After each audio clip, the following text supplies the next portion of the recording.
When a sound is played in a room or in any space, we perceive the direct sound from the source, followed by the reflection of that sound that bounces off the surfaces in that space. When the time between these reflections is long enough, it creates an echo effect, where we can hear the original sound repeating several times.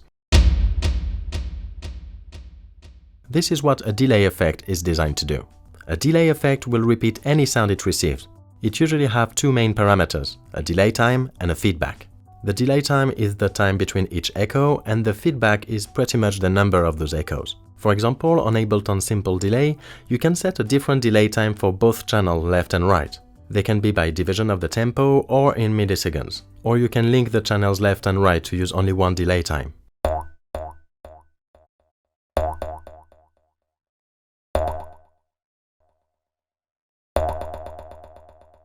Then, like on any reverb, you would have a dry-wet knob to mix the original sound with the delayed sound.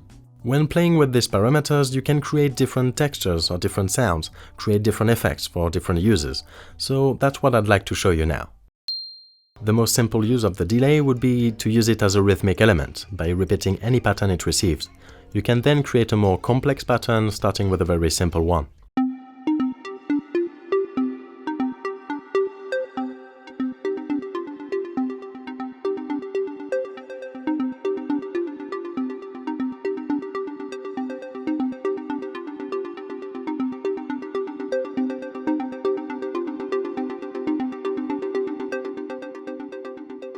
Delays are also great to add space around your sound, so it is a very good companion to a reverb effect. They are often used hand in hand as they both simulate reflections we can find in real spaces, so with a subtle touch of each, you can make something sound a lot bigger.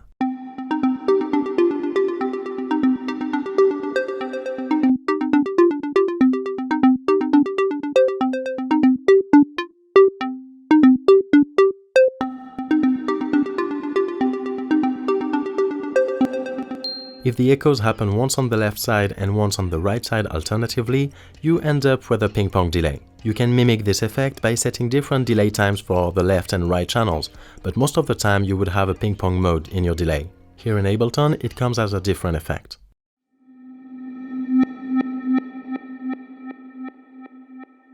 If you set the feedback very low, you should get only one echo.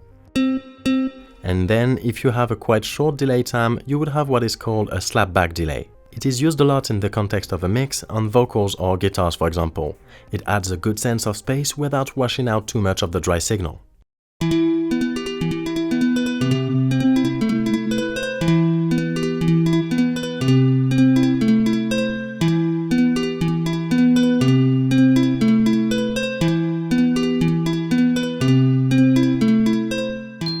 If you make this delay even shorter, the dry signal and the echo will start to blend, and you can then achieve kind of a doubling effect that can make the sound thicker. But be careful with the phase cancellation when you do this. Some frequencies may become silent when the dry signal and the echo mix, so you may want to fine-tune this.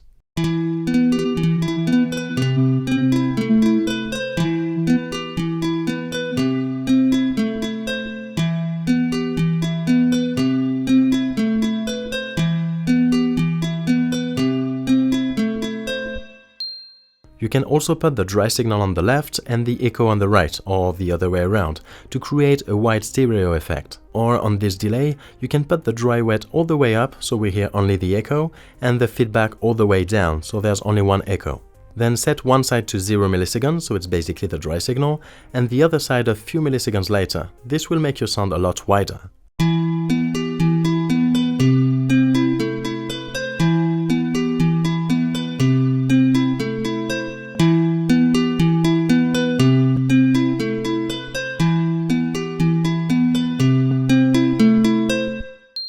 Now let's go back to mono, but let's keep a very short delay time. If we increase the feedback, we increase the number of echoes, and as they are very close to one another, they will create friction. This will make the original sound resonate on a certain frequency, and that can make it sound like some robot voice.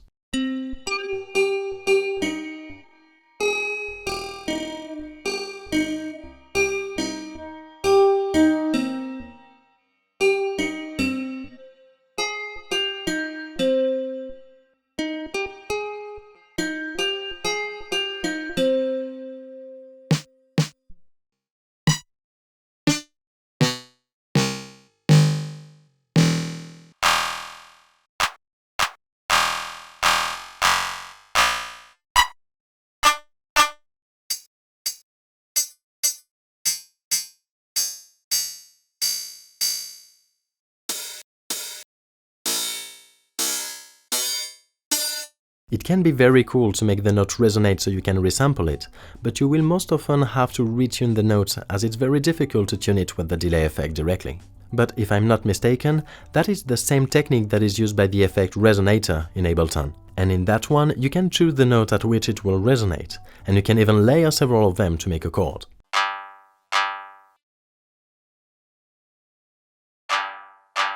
That's already several ways you can use any delay effect to create different sounds, but some delays are made more complex than others. Some delays add one or several effects before or after repeating the echoes, such as the tape delay. The tape delay is a delay effect that makes echoes, but before repeating these echoes, it distorts the sound with a very smooth, very soft saturation to add warmth to the sound. And it was originally made with analog tape machines. So here we'll try to replicate several aspects of this tape. First, let's add a delay and add a tape saturation to mimic the tape's warmth.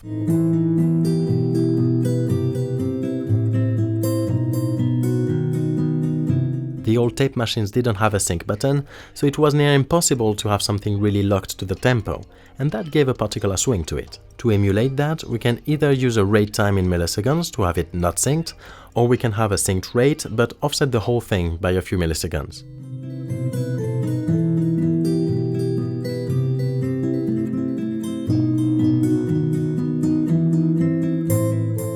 The old tape machines were kind of low fidelity. They used to compress the sound a lot and be quite poor in the high frequencies.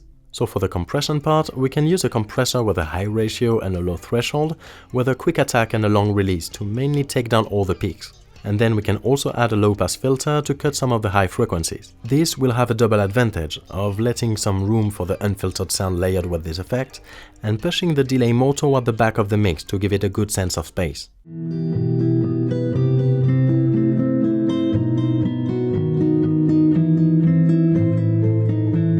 Old tape machines also used to have an irregular speed of playback, which would introduce shallow pitch fluctuations in the echoes. And that's something we can also emulate with a delay effect. You can right-click it and select Repitch. This way, if we move the delay time, it will pitch the sound up or down, which is basically the behavior of a tape that goes up and down in speed. So instead of moving this by hand or automating it, I will control it with an LFO that goes slowly up and down automatically.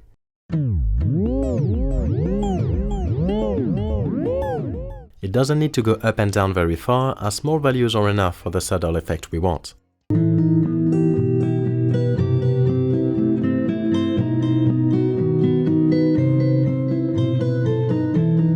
Now we have a chain of effects designed to replicate the grit of the tape, its compression, frequency response, with the pitch fluctuation and the time irregularities. Now this kind of effect often sounds better as a parallel effect, by layering a sound processed by this effect with the same unprocessed sound. So to do that, let's group all that. Then we can either put it on a return track, say return track A, and send any track to return A. Or you can simply create another chain in the group with no effect in it, so any sound that goes in this track will go in both chains. You can then adjust the balance between the two with their volume there.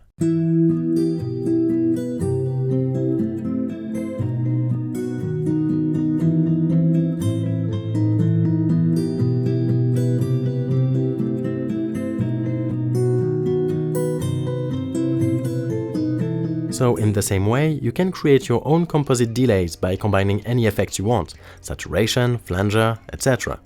And you can even create several parallel chains to layer different delays. For example, let's make a delay that uses several other effects. Let's make a dub delay. Dub delays usually combine a very long feedback with a lot of effects for a very lush result, usually with a lot of movement in it. So to do that, let's use a return track. So let's put a ping-pong delay for once on the return track A, with a long feedback and a dry wet at 100%, as it will be layered with the dry sound anyways, and then we send an instrument into it.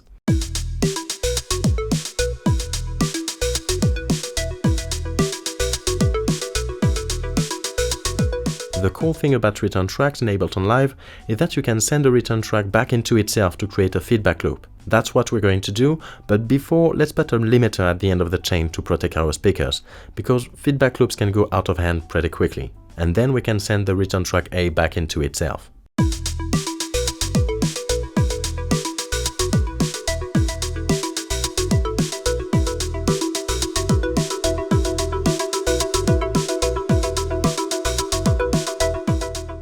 To to add motion, we can use a filter with the LFO. We could use the built-in filter in the ping-pong delay, but for this one, let's use the auto filter so we can use the built-in LFO it has.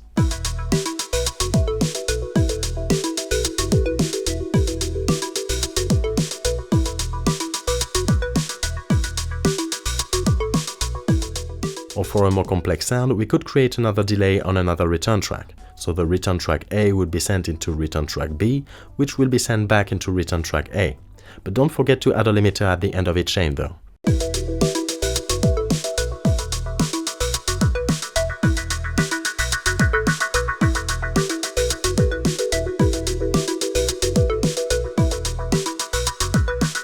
Then to add movement, you can automate any parameter of any effect you would add in, including the knob sending the sound to return A and return B. Or you can also put the delay in repitch and play with the delay time.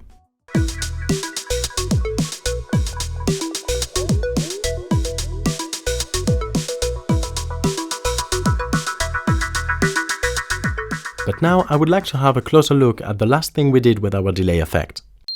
We loaded the delay effect, we right-clicked it, and we chose the Repitch mode. You can use this mode to automate the delay time to create either an ascending or descending pitch, and that's a great technique to create risers or ambient textures.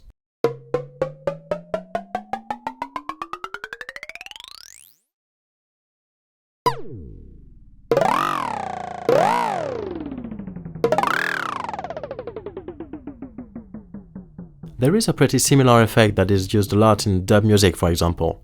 It is not really a delay effect, but as it's pretty similar, let's include it here. You can use a sampler as a looper. Basically, you take a sample, most of the time it's a sample of a voice, you put that in the sampler and you put it in loop mode. This way, when you play a long note, the sample will play in loop. It is not really a delay effect, and then you can automate the pitch of that sample, or the pitch of the note. It is not really a delay effect.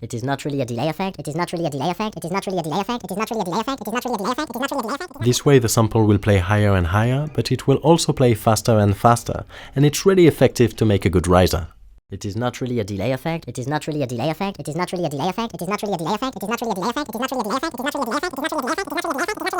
As we just saw, delays are great tools to find new textures or to add space to a sound. And delays are rarely used on their own. To give a sense of space, they are often used with a reverb, and like reverbs, they are often used as parallel effects. It is a great effect with both timbral and rhythmic qualities. So that will be all for today, so if you like this video, give it a like or consider subscribing if you want to see more content like this. In the meantime, thank you very much for watching, take care, and I'll see you all next time.